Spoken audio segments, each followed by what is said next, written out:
Jamani, Mungu sio mwanadamu hata aseme uongo.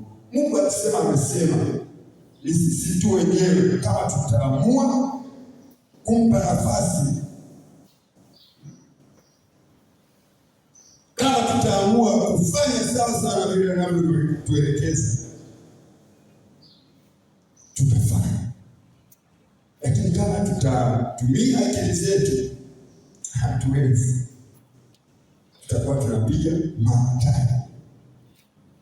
Lakini Mungu wetu hana upendeleo.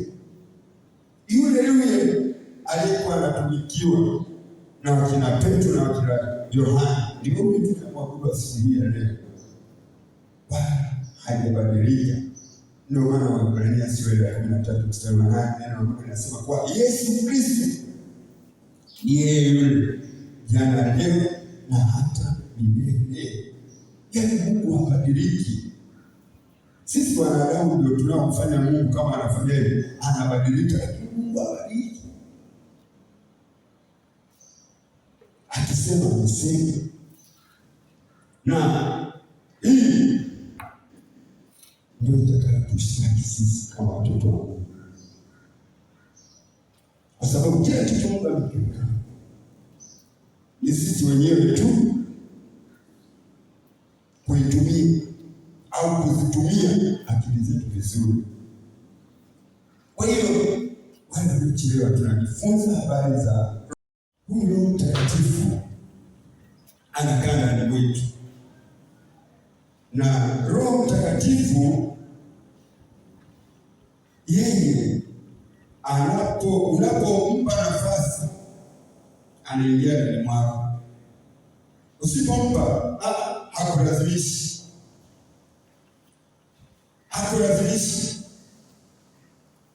Na ndio maana hakuna mtumishi yoyote wa Mungu ambaye anaweza akasema mimi nakuombea upokee nguvu za Roho Mtakatifu. Roho Mtakatifu, wewe mwenyewe mtu wa Mungu,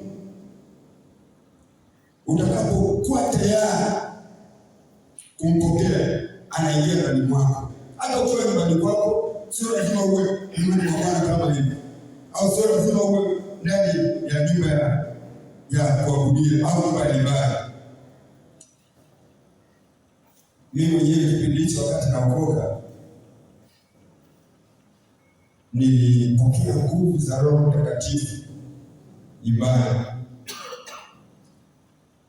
Kwenye mafundisho ya kuhukulia wokovu, wakati nafundishwa, nilikuwa mbishi sana wa kubatizwa kwenye ubatizo wa maji mengi. Nikasema mimi silishabatizwa kwenye dini yangu. Nimekaa karibia miaka kama sikosei kama miaka 2 au 3. Chungaji wangu kila siku ananiambia sauti vipi wewe? Baada ya amua kaambia wala mshukuru sio na wasiwasi. Wakati wangu utakapotimia nitabatizwa.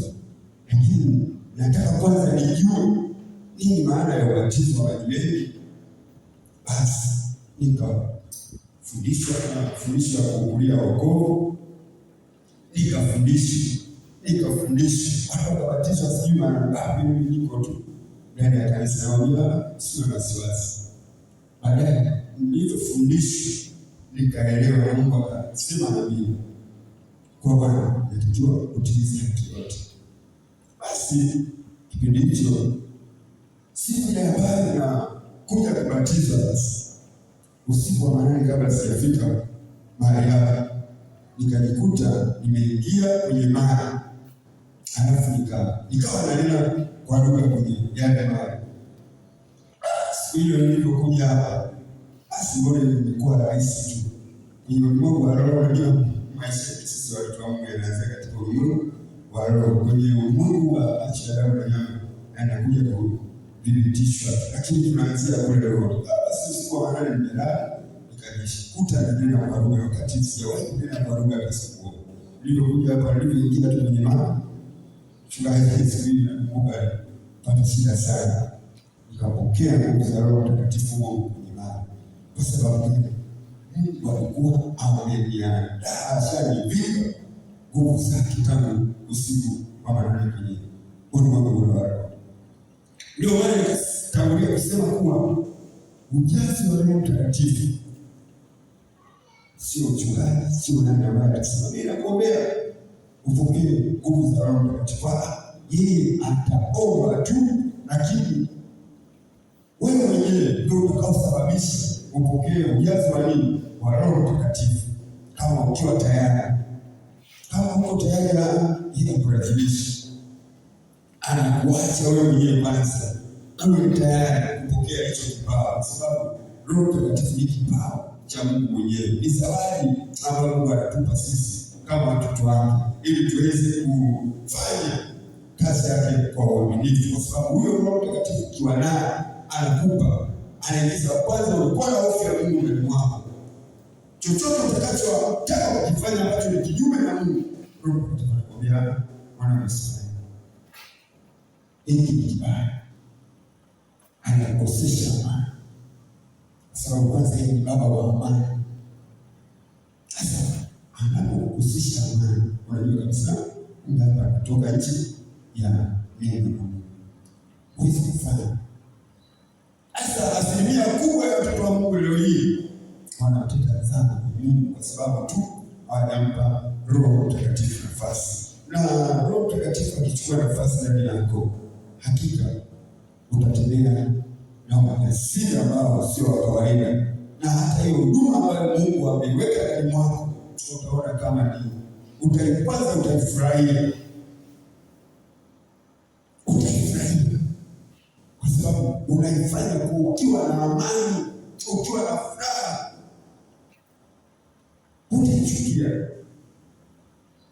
Utaichukia huduma ambayo Mungu ameiweka ndani mwako kama umetoka kwenye njia. Lakini kama umesimama katika kweli ya Mungu, huwezi kuichukia huduma ambayo Mungu ameweka ndani mwako. Kwa hiyo Roho Mtakatifu ni msaidizi wetu, anatusaidia pale ambapo hatuwezi kufanya. Tutaona huko mbele.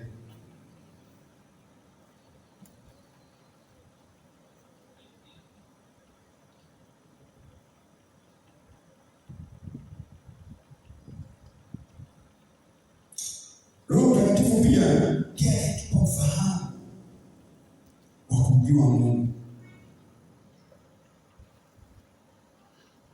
Roho Mtakatifu anatupa ufahamu wa kumjua Mungu, kwa sababu kuna mambo mengine ambayo Mungu anaweza akasema na wewe. Kama huna Roho Mtakatifu huwezi kumwelewa. Mara nyingi asilimia kubwa ya watumishi wa Mungu, Mungu anasema na sisi kwa mafumbo. Hasa anaposema na sisi kwa mafumbo, kama hujampa Roho Mtakatifu nafasi, unaweza usimwelewe Mungu. Lakini kwa sababu Roho Mtakatifu yuko ndani mwetu, Mungu hataki kuletea fumbo. Umekaa unalitafakari, unapolitafakari Mungu, Roho Mtakatifu anakwambia hapa na maana yake 1, 2, 3. Kwa hiyo Roho Mtakatifu ndiye anayetoa ufahamu wa mambo ya Mungu, ndiye anayetoa ufahamu wa kujua Mungu. Ndio maana anasema mtajua kweli, nami kweli nitawaweka huru. Kweli neno la Mungu. Maandiko haya bila kuwa na Roho Mtakatifu huwezi kuelewa. Ndio maana Bwana Yesu aliwaambia waandishi na Mafarisayo, mnayachunguza maandiko mkidhani yana uzima ndani mwake, ikiwa huyu mwenye uzima mnamfanyaje? Mnamkataa. Yaani wao walikuwa wanayachunguza maandiko kama watu wa sio kila Mungu anavyofanya. Unaweza ukamkuta anajua Biblia nzima ameweka kichwani, lakini amejaza maandiko, sio neno la Mungu. Biblia imeweka wazi, andiko linaomba bado wanafanya. Anahuisha. Maandiko haya bila Roho Mtakatifu kuyahuisha huwezi kuelewa. Na ili awepate kuyahuisha ni lazima uwe na Roho Mtakatifu. Huyo Roho Mtakatifu ndiye atakayeyahuisha haya maandiko ili yawe neno halisi. Maandiko yanaposema kwa neno la Mungu ni upako katika kuishi, ni kweli. Ndio maana unapoomba, unapotaja andiko, unashangaa nguvu ya Mungu inakuja ndani mwako. Inapokujia ile nguvu, unashangaa kama ulikuwa unaomba kwa katika mwili, unashangaa unanena kwa lugha. Kwa sababu gani? Hilo neno ulilotamka ni nguvu ya Mungu. Ndio maana waombaji wengi unakuta naomba, Mungu alisema 1, 2, 3, unashangaa nguvu ya Mungu inakujia kabisa ndani mwako, unanena kwa roho, kwa sababu hilo lina nguvu. Ndio maana Mungu anasema na upako katika kuishi. Yaani unapotamka nimefanya kazi sawa sana vile ulivyotamka. Kwa hiyo Roho Mtakatifu anatupa pia ufahamu wa kumjua Mungu.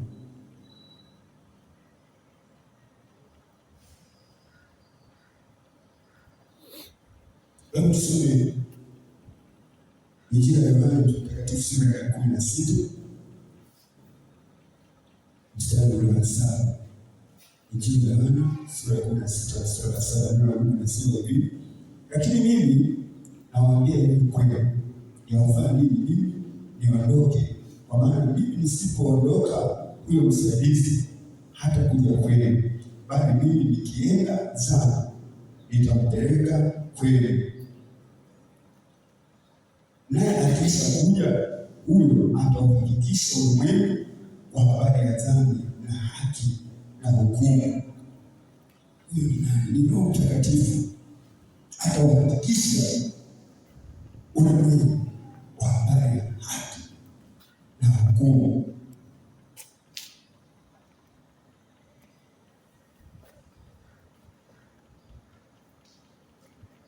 Ndio maana nikatangulia, Roho Mtakatifu ndiye anayetupa ufahamu wa kumjua Mungu. Yeye Roho Mtakatifu ndiye anayetufanya tutende haki, tutembee sawa sawa na mapenzi ya Mungu, tufanye kama Mungu mwenyewe anavyotaka kufanya. Kwa sababu gani? Tunajua kweli, kwa hiyo neno la Mungu. Kwa hiyo Mungu atusaidie sana. Tunapomzungumzia Roho Mtakatifu, tunazungumzia kiungo muhimu sana cha kanisa. Roho Mtakatifu ni kiungo muhimu sana katika kanisa, au katika huduma zetu, au katika utumishi wetu. Ndio maana nikatangulia kusema kwa Roho Mtakatifu analeta ladha ndani ya kanisa. Roho Mtakatifu analeta ladha katika huduma zetu. Roho Mtakatifu analeta ladha katika utumishi wetu. Ndio maana unamkuta mwinjilisti anapohubiri anakuwa na furaha, yeye anatamani, yeye anachemka kwenye jukwaa, anaona yeye anajisikia vizuri. Kwa sababu gani? Amejaa nguvu za Roho Mtakatifu. Ndio maana unapomkuta mwimbaji ambaye amesimama katika nafasi yake anapoimba, yaani unaweza ukasema huyu mtu hayuko kwenye dunia hii, yuko kwenye dunia ile nyingine. Siku moja nilihudhuria mkutano mmoja wa Injili. Kuna waimbaji walisimama pale madhabahuni. Yaani mimi nikajikuta kabisa siko katika ulimwengu huu, niko kwenye ule ulimwengu mwingine. Kwa sababu wale waimbaji walikuwa wanaimba katika roho. Yaani pale kwenye kiti nikajiona kabisa mimi sipo hapa duniani. Kwa sababu gani? Walikuwa wanaimba katika roho na kweli. Hivi hata kwetu sisi kama watumishi wa Mungu, ukisimama katika kweli ya Mungu, ukimpa Roho Mtakatifu nafasi, watu watafurahia mafundisho yetu, watu watafurahia ibada zetu. Yaani mtu atatamani siku kama hii ya leo ifike, awepo imani mwa Bwana, thamani, umuhimu wa kuwepo imani mwa Bwana. Lakini haya yote hawezi kuwepo, hayawezi kuonekana kama hatujampa Roho Mtakatifu nafasi. Roho Mtakatifu ni mtu muhimu sana katika kanisa. Roho Mtakatifu ni mtu muhimu sana katika huduma zetu. Roho Mtakatifu ni mtu muhimu sana katika utumishi wetu. Kama tunamruhusu, hakika tutalifurahia hii imani ambayo tumepata, hatutajuta. Ndio maana Bwana Yesu anasema, jitieni nira yangu mjifunze kwangu, kwa maana mimi ni mpole na mnyenyekevu wa moyo, nanyi mtapata raha nafsini mwenu. Hiyo raha Bwana Yesu anaizungumzia katika neno lake sio raha ya dunia hii, sio raha ya hapa duniani, ni raha ile ya ule ulimwengu usioonekana kwa macho haya ya damu na nyama.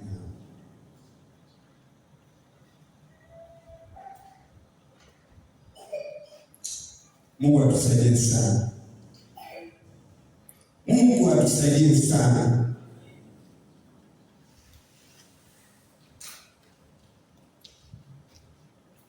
Hii dunia mtu wa Mungu isikudanganye.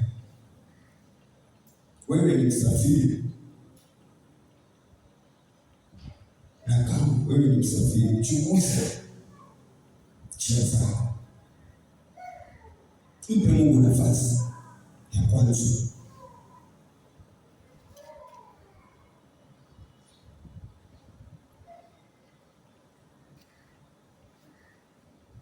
Mungu yetu anataka tumpe nafasi ya kwanza.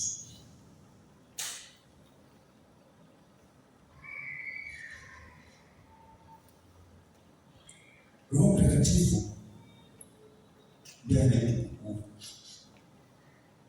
ya kumtumikia Mungu.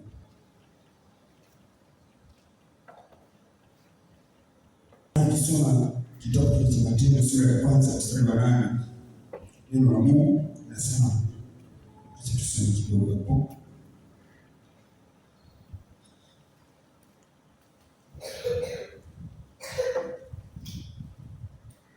Matendo sura ya 1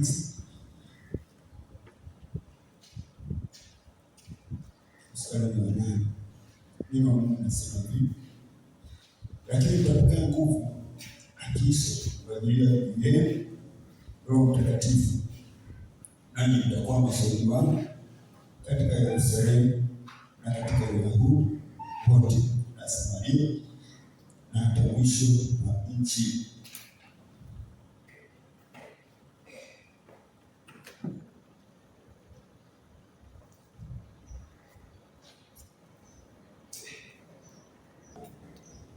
Hii ni ahadi ya huyu Mungu wetu. Nimetangulia kusema kuwa pale mwanzoni, ile kanisa la kwanza Bwana Yesu alipochagua wale mitume 12, akawaambia msitoke hapa kwenye ule mji wa Yerusalemu mpaka wavikwe nguvu, au waingoje hii ahadi ambao waliambiwa kuwa watapokea nguvu.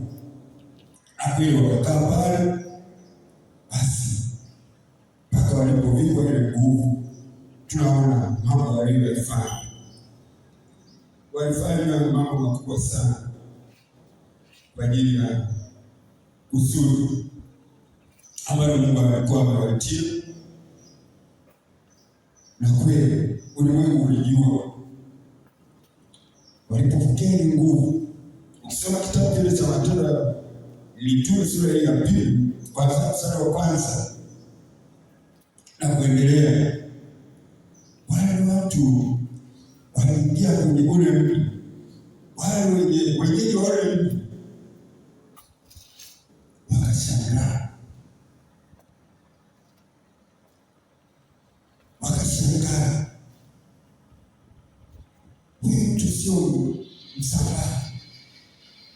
anaongea Kisambaa. Huyu mtu sio Mchaga, anaongea Kichaga. Wale watu wanasema, Bwana atuelewe. Watu bwana, kila mmoja wetu tunasikia lugha yetu imekuwaje? Matendo makuu ya Mungu, kwa sababu wale watu walimpa Mungu nafasi, wakamdhihirisha Mungu hata walipokuwa wanahubiri. Na ndipo anasema wale watu wakachoma mioyo yao. Yaani kwa maana nyingine, yale ambao wale mitume na manabii waliokuwa wanatamka moja kwa moja yalikuwa yanagusa wao katika maisha yao, wakachoma mioyo yao. Ndio maana nikasema kusema kwa neno la Mungu ni moto. Yaani neno la Mungu linapohubiriwa kwa uhakika, kwa usahihi, linagusa maisha ya watu. Na linapogusa maisha ya watu, hao watu lazima wabadilike, hawasibaki kama walivyo, lazima wabadilike. Na ndio maana wapo watu wengine waliposikia maneno ya Mungu yakagusa moja kwa moja maisha yao, wakasema kwanza leo mimi naamua kubadilika. Hivi ilivyokuwa hata kwenye kanisa hilo la kwanza, wale watu waliposikia habari za ufalme wa Mungu wakachoma mioyo yao, badiliki. Ikabidi waulize Petro na Yohana, ndugu, tufanye nini ili tupate kubadilika? Petro akawaambia, tuombe, tubatizwe. Na nikasema siku moja wakaokoka watu 3,000. Sasa sisi leo hii tunatangaza habari za ufalme wa Mungu kule nje, waokoke watu 3,000 hapo patatosha? Hapatoshi. Lakini hizo ndio kazi za Mungu. Mungu anapochukua nafasi au anapopewa nafasi, anafanya mambo mpaka wanadamu wanashangaa, kwa sababu tu anapewa nafasi. Yaani Mungu anachokitafuta kwetu sisi watoto wake, anataka tu tupe nafasi. Lakini mara nyingi sisi, Mungu anapotaka kuchukua nafasi, tuna mambo yetu. Yaani tunasahau kabisa kwa Mungu wetu anataka tupe nafasi ya kwanza. Sisi tunampa nafasi ya pili. Hapo ndipo kwenye shida. Hapo ndipo tunapozikosa baraka zetu sisi kama watoto wa Mungu. Kwa hiyo tunapozungumzia habari za Roho Mtakatifu, tunamzungumzia Mungu mwenyewe, kwa sababu huyu Roho Mtakatifu ndiye anayemdhihirisha Mungu katika watu wake. Roho Mtakatifu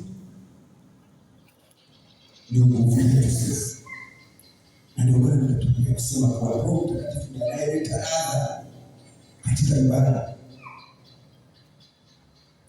Mimi nakumbuka kipindi hicho wakati naokoka, nilivyoingia tu mahali hapo, nilivyoona mambo yaliyokuwa yanaendelea hapo, nikajilaumu sana. Nikasema mimi nimechelewa wapi? Yaani nikajilaumu sana, nikasema mimi nimechelewa wapi? Walikuwa watoto wanasimama hapa wanaimba, madhabahu hii ilikuwa haitoshi.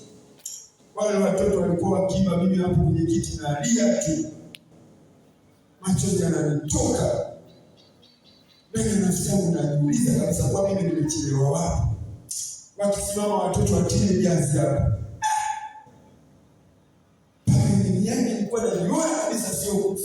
siku katika ulimwengu huu. Kwa sababu gani? Roho Mtakatifu alichukua nafasi ndani mwangu akanitengeneza. Ndio maana mpaka leo hii mimi huyu Mungu simwachi. Haijalishi utakutana na mlima wa kiasi gani, lakini ile furaha ambayo Mungu ameweka ndani mwangu lazima niilinde,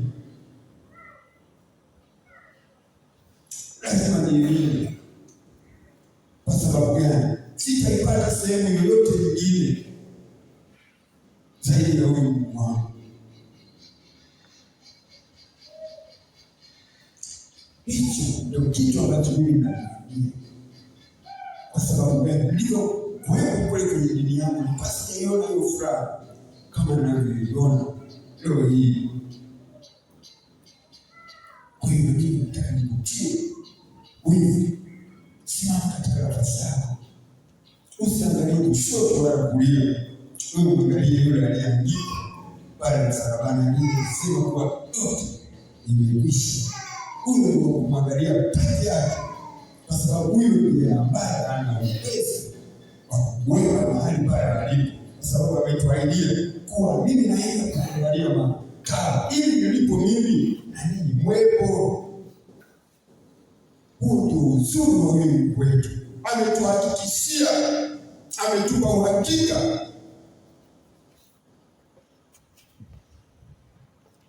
Sisi tunaabudu kitu ambacho hatukijui. Sisi tunamwabudu Mungu aliye hai. Ndio maana napomuona mtu wa Mungu anatembea kinyonge, namshangaa sana. Mtu anasimama madhabahuni, amepewa na huduma ya uimbaji, anaimba kama vile hayupo hapa.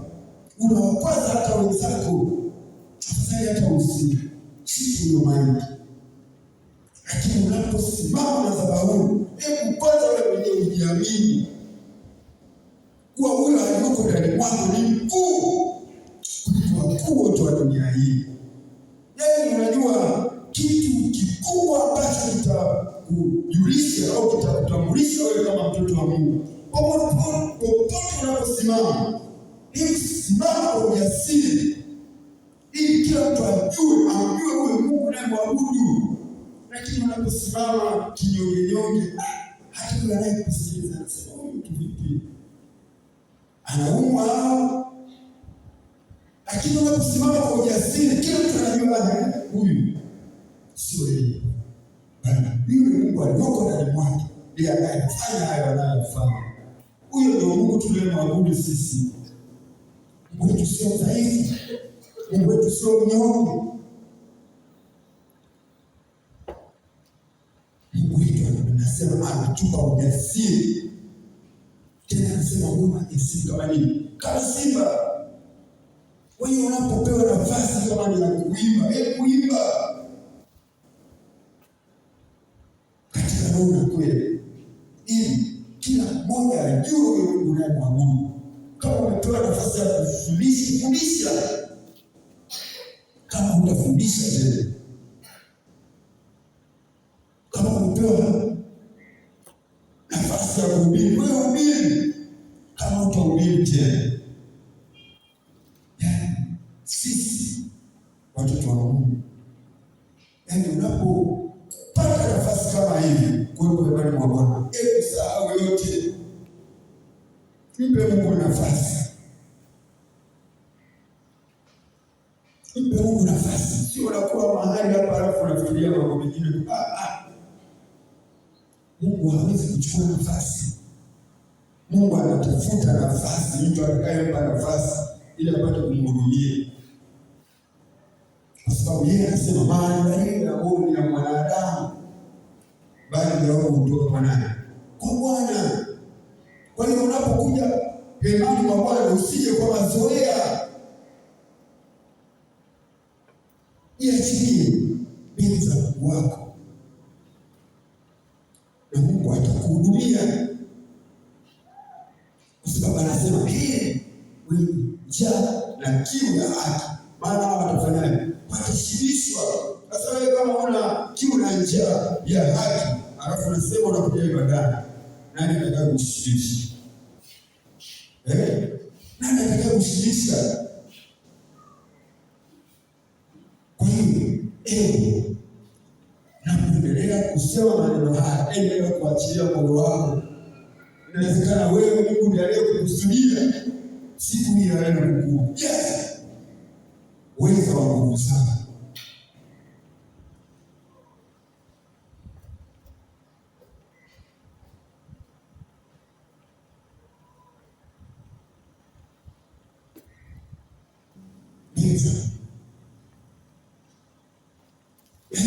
Roho Mtakatifu hana upendeleo.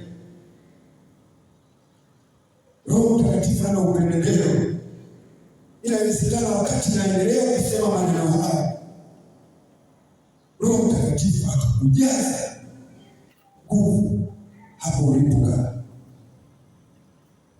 Kwa sababu gani? Mungu anapoleta ujumbe anakusudi.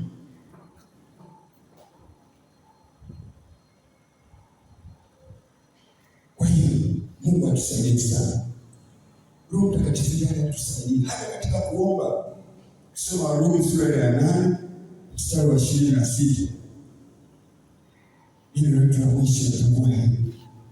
Anasema kadhalika Roho anatusaidia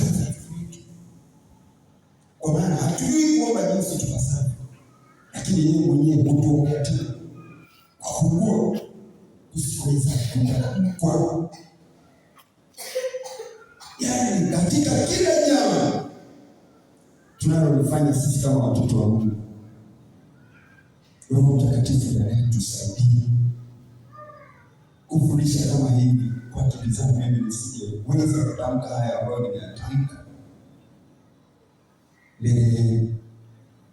lakini kwa sababu Roho Mtakatifu yuko ndani mwangu ndiye anayetufundisha, wala sio mimi. Na mimi hapa naendelea kutengenezwa. Kadri wewe mwenyewe unavyoendelea kutengenezwa bado nipo na mimi naendelea kutengenezwa, kwa sababu neno la Mungu linasema kwa tunatengenezwa siku hadi siku. Yaani ndio maana hapa duniani hakuna mtu ambaye wa Mungu anasimama na kwenye madhabahu kama hivi akasema mimi nimekamilika. Wote tunaitwa wanafunzi wa Yesu mpaka siku ile utakaponyakuliwa. Lakini tunapokuwa hapa duniani wote ni wanafunzi. Ndio maana mimi naumia sana naposikia hawa mitume na manabii walioibuka hivi karibuni wanapofanya mambo ambayo najua kabisa hawa wanapotosha watu. Naumia sana. Siku moja tena ni Jumapili iliyopita nikamsikia mmoja, leo kuna ibada ya ushirika wa meza ya Bwana, hatuchagui imani ya mtu. Pale ndipo nasema Mungu amsaidie. Kama ni hivyo, Mungu asingesema mtu anaposhiriki tendo hili na jioni kwanza nafsini mwake, yeye anasimama amekusanya maelfu na maelfu, anasema mimi sichagui imani ya mtu. Naweza ukalia ukahurumia wale watu. Nasema Mungu amsaidie. Kwa hiyo Mungu atusaidie ili kutokana na dawa na uanishia